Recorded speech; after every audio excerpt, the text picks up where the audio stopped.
took almost 7 years to make the journey, just like the baby Colombo probe launched in 2018, which is set to arrive by the end of 2025.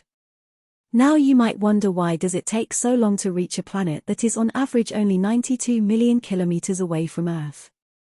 This question becomes even more pressing when you consider the Juno probe reached Jupiter, which is 600 million kilometers away, in just 5 years. So what's the explanation for this? Well, the first key factor in interplanetary flight is the distinction between inner and outer planets. Surprisingly, heading towards the Sun being pulled by its strong gravity isn't an advantage at all. It's fine if you're content with quick flybys, but if you want to enter orbit around a planet like Mercury or Venus, you have only 2 options: either brake using retro rockets to counteract the Sun's gravity, or lose speed by performing flybys with nearby planets. In the first case, you'll need a massive amount of fuel. In the second, travel times and distances will increase dramatically. To understand this better, imagine having to pull an iron ball towards a pair of spherical magnets, one very large, the Sun, and one much smaller, Mercury. You need to get the ball to be captured by the smaller magnet without first being caught by the overpowering magnetic field of the larger one. Quite difficult, isn't it? That's why, among all the planets in our solar system, Mercury is perhaps the most challenging to reach, despite being relatively close to Earth. Would you like to delve deeper into this? If so, follow us until the end of this fascinating Do You Know Mercury video. Do you know Mercury? It's that small planet that the ancient Romans called by the name of the messenger of the gods, and which we've only known for a couple of centuries to be a 4,800 kilometers diameter rock. Since Pluto is downgraded to the status of a dwarf planet, Mercury has taken the black jersey for the smallest planet in the solar system. It's just over a third the size of Earth, slightly larger than our Moon. It's an arid and rocky planet with a sparse atmosphere, constantly stripped away by the Sun. A planet so hidden in the basements of the solar system that it is, by far, the least observed by Earth observers. Mercury, in fact, is so close to the Sun both in terms of kilometers and perspective that it is hardly observable from Earth. The planet is often overwhelmed by the intense brightness of our star and is observable only briefly before dawn or after sunset.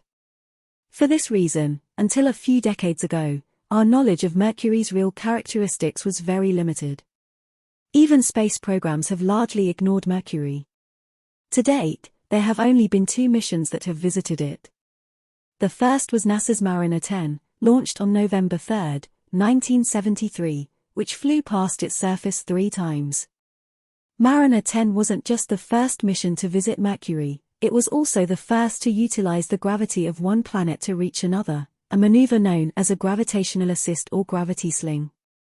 On February 5, 1974, the spacecraft passed by Venus at a distance of 5,768 kilometers, observing the planet while simultaneously adjusting its speed and orbital trajectory to set course for Mercury.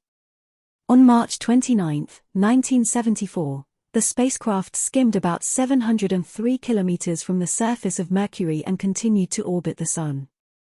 It made a total of 3 flybys of Mercury on March 29, September 21, 1974, and March 16, 1975.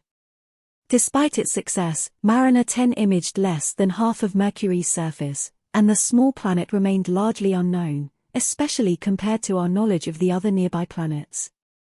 Messenger aimed to remedy this.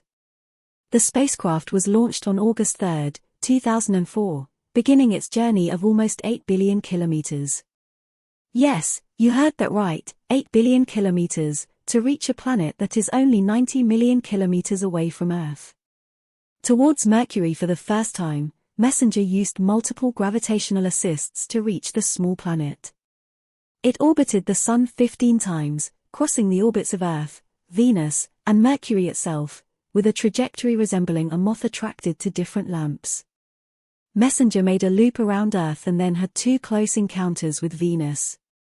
When it arrived at Mercury in 2008, it was still going too fast, so it flew close to Mercury 3 times, slowing down a little more each time.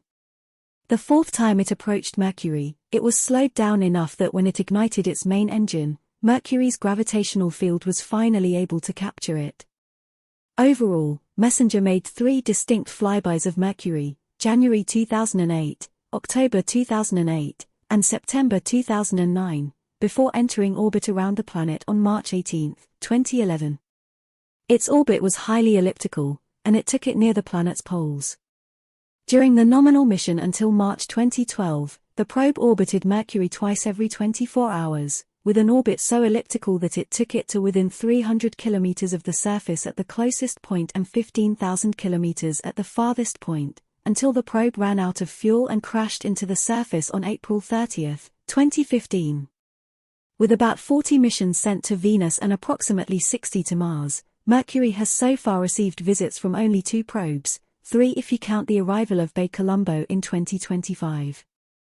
We agree Mercury is truly a dreadful place, but why such antipathy from space agencies? Could there be something else at play? Well, to understand that, let's first consider the enormous difference in flight times between the 2 missions. The first Mariner 10 took exactly 147 days to reach its destination, while Messenger had to painfully slog for nearly 7 years, a whopping 2,784 days. How on earth is that possible? The reason is they didn't take the same journey. While Mariner 10 made 3 flybys of Mercury while orbiting the Sun, Messenger and Colombo were designed to enter orbit around the planet and conduct more detailed scientific investigations for a longer period of time. To enter orbit around Mercury, the spacecraft must reach the planet while traveling slowly enough relative to its speed to be captured by its gravity. They need to slow down from their original speed, and slowing down in the vacuum of space is actually quite complicated. Before moving on, don't forget to subscribe to our channel if you haven't already.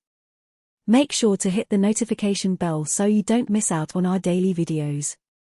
Anyone unfamiliar with orbital calculations might think that the best way to reach a planet from Earth is to wait until it's as close as possible, then aim the rocket in its direction and take off. But no, this method wouldn't work for several reasons. The most obvious is that planets, including Earth, are not stationary in space but move on nearly circular orbits at speeds of tens of kilometers. So instead of aim and launch, it's necessary to put the spacecraft on an elliptical orbit called a home and transfer orbit that connects Earth to the point where the planet will be when the spacecraft reaches the planet's orbit itself. This, however, requires precise launch dates.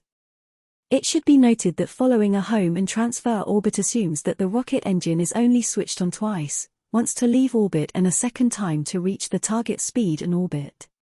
The actual travel time will be half the time it takes to complete the entire home and transfer orbit, which is easily calculable using Kepler's third law. Let's take Mercury as an example.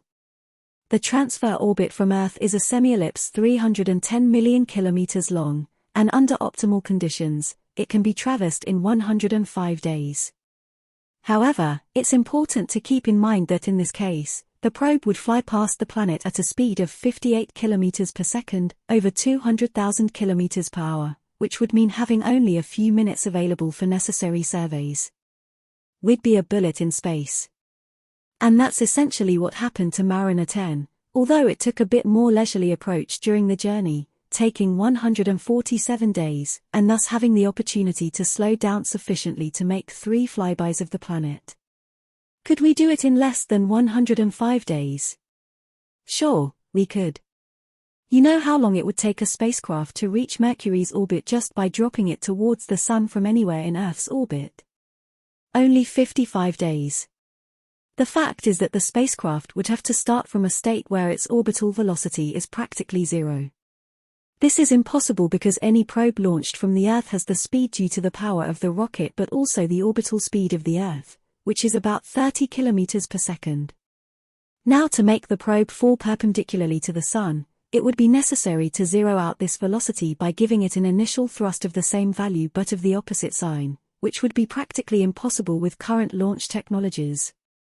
So there's a big difference between a reel with orbital insertion and a reel with a quick flyby.